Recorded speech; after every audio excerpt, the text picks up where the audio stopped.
Okay, hello, welcome everyone to this consultancy space for EwA, which is also known as the Engage with AIESEC lah. Okay, so I'm recording. So I think just a little bit introduction about myself. So my name is Singy, and then my home entity is actually coming from AIESEC UPM, and I'm the current MC Director of EwA for term 22-23. And here is a little bit of my AIESEC experience. So basically, I have around 4 years of AIESEC experience and approaching and entering to the 5th year soon. Yeah, so here are some of the experience that I have back then. And yeah, I think just talking from the bottom part is that when I was just a members, I was the members in Incoming Global Entrepreneur. Yeah, so back then I joined in 2019 for MRD. Okay, yeah, so further up, I applied for the role of the director, and during that time, I was the director of Clean Up It project, one of the national projects that we have in Incoming Global Volunteer. And further up, I was also the RCVP-FL, Finance and Legalities, and at the same time, applying for the FL Subcom members in winter that will be working with other LCP on the finance and legality stuff in the entire entity itself lah. And then during last term, which is term 22 and 23, I was the LCP as well as double rolling as LCVP IGTA of AIESEC and UPM. Yep. And in winter, I actually applied for the ESTPM OD, talent development manager lah, mainly handling on the feedback form reporting from the entity, and now I'm the MC director of EwA lah. Okay, so that's a little bit about myself. And yeah, so the things that will be covered for today in this space would be why actually EwA and why is it the unique role that they are playing, and the evolution of EwA department, as well as the term 22-23 focus, as well as the achievement itself. And eventually, we have the term 23-24 proposed function based on the past experience and also based on the past evolution of EwA. And last one will be having a Q&A. All right, so why actually EwA, this department? Okay, so I think I'll just introduce a little bit why do we need to run EwA, and then the unique role of EwA playing in the entire entity or even in ASEAN Malaysia. So first thing first is that for EwA, which is engaged with AIESEC, right, it's actually serve as a base to let the youth to understand about what is the things that AIESEC is doing, and also to let them know about the AIESEC core, which is the core of the leadership development. Why is it important? And then why do we need to be here? And what is the things that we are striving for, which is the peace and fulfillment of humankind potential, as well as youth leadership, whereby leadership can be developed in any way at any time. It is also one of the fundamental solutions that we can build in anyone. Yeah. So moving on for second point is that for EwA, it will be able to spark the interest among the youth or even the university students to actually spark interest on to developing themselves with the opportunities that we provided, because it serves as the frontliner for the people that join, and also for the event that we have for EwA. It's not like very, very long, but it's a touch point that can really spark the interest of them. Okay, so moving on, for the third point is that for EwA, you'll be able to engage more youth and able to eventually convert them to become the lead for our ELD product. For example, GTA product, GV, MYV, or even to convert into our memberships. So yeah, basically it's the first one that we have seen here. And last one, why do we need to run EwA, is definitely to provide the membership experience as well on how are they going to manage an event and how they can actually manage a risk as well as a crisis that happening in the event itself lah. And most importantly, is able to develop themselves through challenging environment as well. Yeah, so it's to expose them with different kind of opportunities and also create this kind of learning experience and also a practical experience for them to learn and develop and eventually be innovate and also be more world citizen to know about what is the world, what is the things happening in the world, and what is the things that we can really provide to the youth based on the event that we have. So basically here are the 4 points here, like what are the unique role that EwA is actually playing in the entire entity. So moving on, for me personally, why am I why is it personally relevant towards me myself is that because as just now mentioned, right, for me, I always think that EwA is a function that is actually serve as a frontliner for most of the functions out there, like for example OGV, IGV and whatnot. And it serves as the first touch point that people can be engaged with and to know more about what is the things that we have been doing as an AIESEC, or what is the things that we are actually doing in order to develop leaderships among the youth. Yeah, and eventually if they are able to have a good experience, and then also if they are able to spark the interest and able to have the awareness on what are the things that we are doing as a youth or as an organizations, then eventually they'll become the lead for our ELD program and eventually have like, become our memberships and etc. etc. And most importantly is EwA serve as a function not only for the youth but also for the brand itself, whereby uh I just hope that like at the end of the day, when people think of AIESEC, right, then they'll be able to think of AIESEC as actually a leadership development organizations for the youth out there lah. Because whatever things that we do is relevant to what we do and relevant towards the core of what we are doing at the end of the day as well. All right, so I think that's basically my own personal relevance towards this function lah. So moving on, here is a little bit of the evolution from turn 1920 up until 21-22. But I think here is a little bit of expectation setting is that I do not actually extract every of the things from that happened from the past years. Okay. So if let's say you are interested to know more about what is the things that have been done, for example, in 15, 16, 16, 17 and whatnot, right? Like to look back even more history of EwA, yeah, feel free to actually go through the resources because I did attach the resources for EwA history at the end of the slide. All right. So okay. So here is a little bit of the evolution from EwA from the past years from term 1920. So in the year of 1920, right, during that time we have the Global Leadership Day implementation. And I think just a little bit of fun fact for everyone is that EwA is not like to develop directly as a EwA department as a whole. It's actually developing through different of the marketing campaign, or even it actually being developed from different kind of the event. It's not just, oh, today I want to have EwA department, then I directly have a EwA department. Yeah. So I think here is just a sharing for everyone. Okay, so in the term 1920, right, during that time we have the global leadership global leadership day implementations towards the youth, and we have also like some campaign ongoing. For example, Lead Today campaign, to let people to know more about like leaderships and all those. And eventually we are also having a local youth speak forum as well, whereby during that time some of the LC is actually implementing or even have the youth speak forum in their entity under OGV function. Okay, and eventually we are also during that time because of like COVID, right? So we are also having a local virtual volunteer.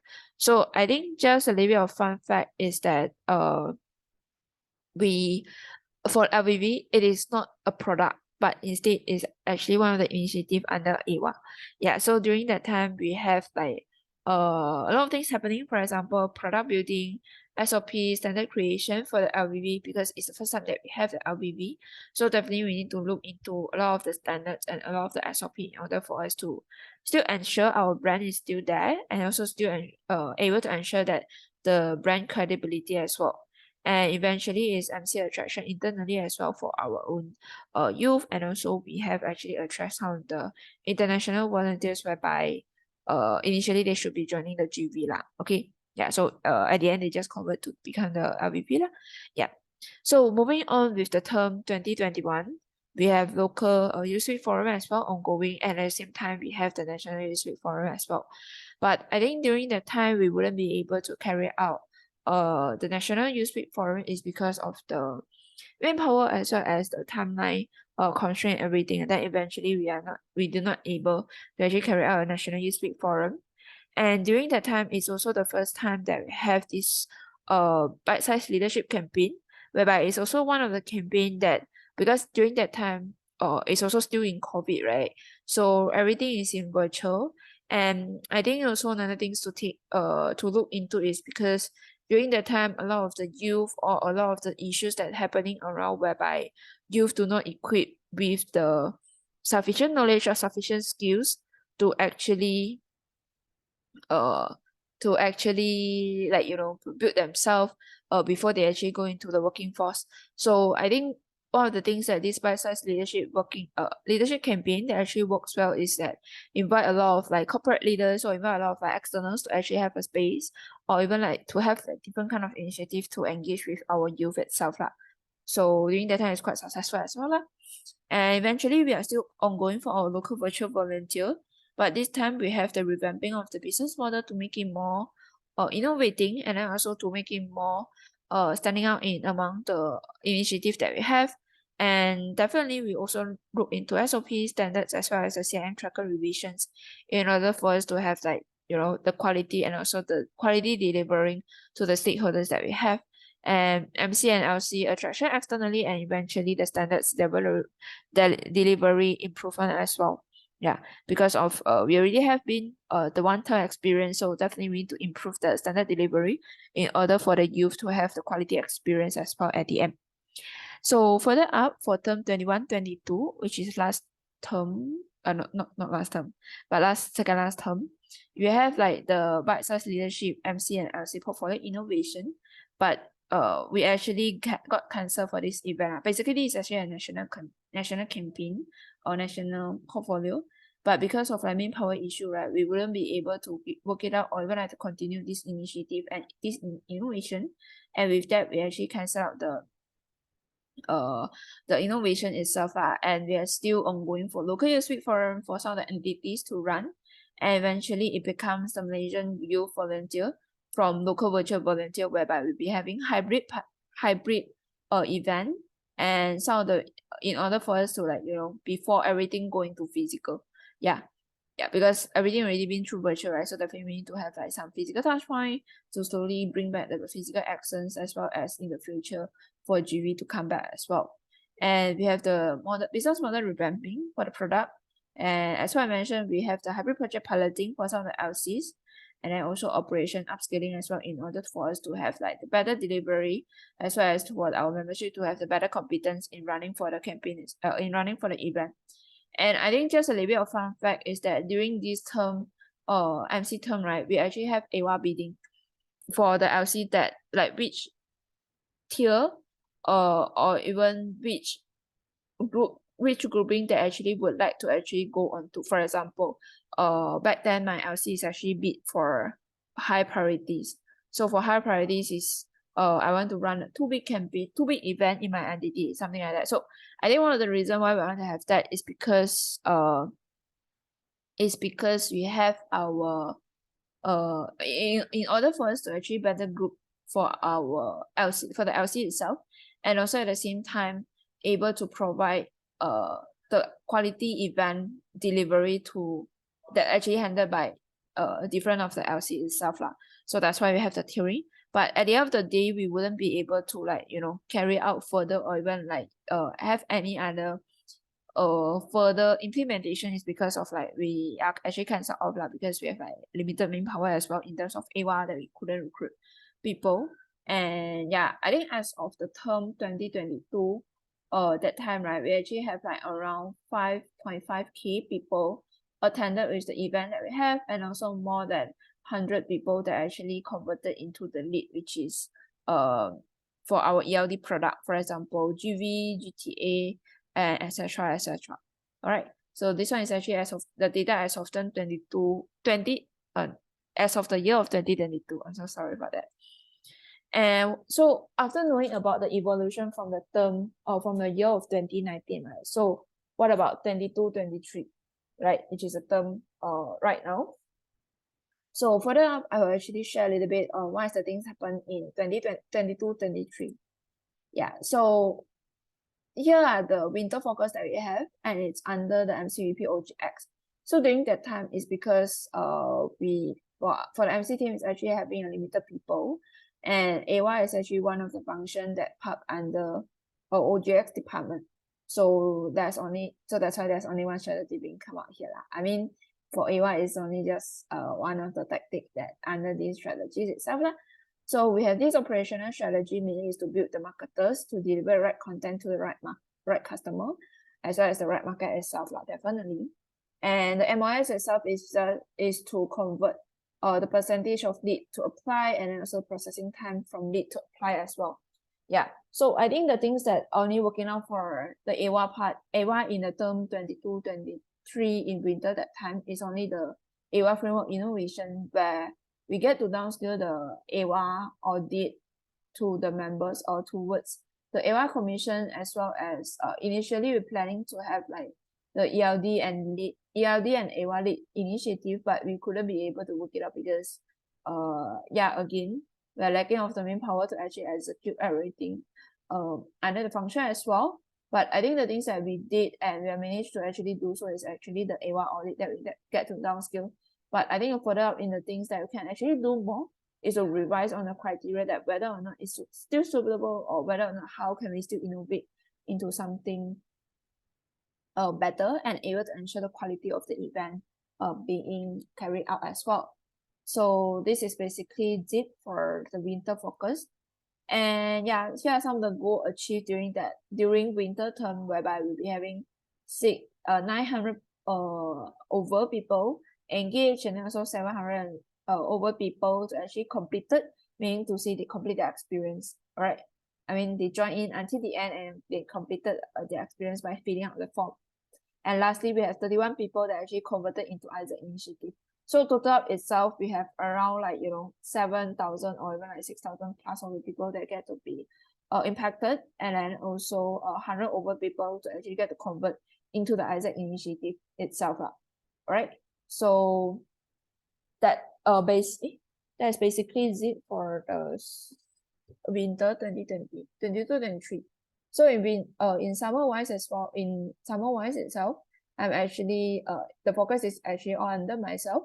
So here are some of the problem statement on why I actually come up with the strategies. Like for example, long story short, it's because the EwA Commission is actually lacking on market understanding and how are they going to target the market, which in terms of letting the entity or even event to get very low registration without really identification of their market. And we have the commission competency. I mean, we're lacking of that as well, because they do not actually receive the education on time and well prepared to ensure the event quality. I think the first thing first is also because a lot of LCs that is having different timeline for the event, and event that they are having is very, very different. So this is one of the things that we wish to also build, which is to have the competency, commission competency building in planning and also execution through group coaching, as well as to utilizing the audit framework itself. Yep. And last one of the things that I just mentioned, right, like EwA is served as like the brand or the product that can really build out the brand or even build the credibility of towards our external. So I wish that we'll be able to to expose AIESEC branding for the external event as well. So that's why this focus is actually having, and then also it will be able, if let's say we are able to convert most of the things, then we are able to have developing a digital marketing, and then also able to have those kind of conversion through the campaign itself. Yep. So I think that's basically the focus that I have, and then I wouldn't go through deeply on what is the things that MOS a tactic on every of the focus or objective, whereby I think you can actually have a look, but most of the things I already mentioned in the slide right just now, whereby most of the things is more on tackling on the bottlenecks that we face, as well as the things that we have done in the past as well. Okay, so here are some of the proposed direction after knowing about what is the issues that are happening in the entity, and then also what is the evolution of EwA from the previous term up until now. Okay, so here are some of the very, very main bottlenecks that EwA is always having, right, is that we have a very diverse academic timeline from every of the LC, and eventually it also lead to the diverse event timeline as well, whereby different LC having different timeline and also different kind of event that they wish to run, like for example, hybrid, physical, virtual, YSF, local EwA, etc., etc. So this is one of the things that is very hard to align, especially their academic calendar. And I think just I do mention as well, for EwA, it always because of lacking of manpower issues and whatnot. Okay, And second one is AIESEC ALD timeline and also marketing competency itself for the members. It's not really there to actually drive the direct conversion of EwA attendees to ELD. So there's the things that really wish to be able to to solve this bottleneck so that we are able to grow even more, and then also able to have more resources as well for any of the strategies that we run. So here are some of the proposed direction. So the first one is actually about the national portfolio building, whereby probably we can have the national EwA to build not only to build the competency of the network, right, but it's also to build the branding of AIESEC as well as EwA as a whole, and to showcase with the external and also able to build a branding credibility of AIESEC as well. And market penetration will be the second proposed direction, whereby I can focus on the growth path, like what are the EwA growth path, marketing growth path that we have, and then what kind of market that we wish to actually penetrate into, and also to have the EwA ALD initiative, whereby what are the market that we can actually use, and then also it's a common one that we can use in order for the people that are joining EwA, it's also able to convert into ELD program ELD initiative. Like for example, maybe right now my EwA and then also my OGV, they are actually focusing on, I don't know, right now, okay, my EwA is actually running for green technology event, something like that. And then most of the people that they are actually having, like somehow it's actually bring a certain kind of value, or the people that they are engaging with, especially for the market, it's all about green environmental students. So for environmental students, like for example, for those LC that's actually having eco projects or even COP projects, then they'll get interested with this kind of product, this kind of projects in when they actually have the introduction of the ELD product that we actually have it. Yeah, so that's basically so because in the current term we are more focusing on the market development. So if let's say we are able to able to get this market development done, then in the upcoming future probably can look into penetration of different market in order to enlarge the outreach itself. Yeah, eventually last one will be definitely coming back to the competency building, because it's always the pain part in EwA, and specifically for event management and also marketing competency, so that they can get to the right people with the marketing content that they're actually having. Yeah, because I think one of the things that I observed in the past is that probably it's some of the LCs they might be lacking in terms of the competency in running for the campaign or even a poster, etc. So I think this is the things that always need to be focusing on, especially when the academic timeline is very different and the event is very different, especially for the event time. Yep. So I think yeah, so if let's say you have any other questions, feel free to actually type down in the Q&A sheet. And yeah, if let's say you have any issues or you want to have any inquiries, feel free to contact me as well. I already attached my email as well as my phone number here. So yeah, feel free to approach me if you want. And here are some of the resources that I already attached here. Like we have Global Hub, EwA Principle for the latest version. And also here is some of the evolution of EwA Forum, and like the National EwA Forum, and how is it being converted and evolved from the year 15, 16 up until now. And lastly, we have the summer strategy under OGF, so you can actually have a look on what are the strategies that he is having. And yeah, I think basically that's all for my space, and all the best for everyone that's actually watching for this video, for this recording, and best of luck for you for your application package. I think that's all from me. Bye bye.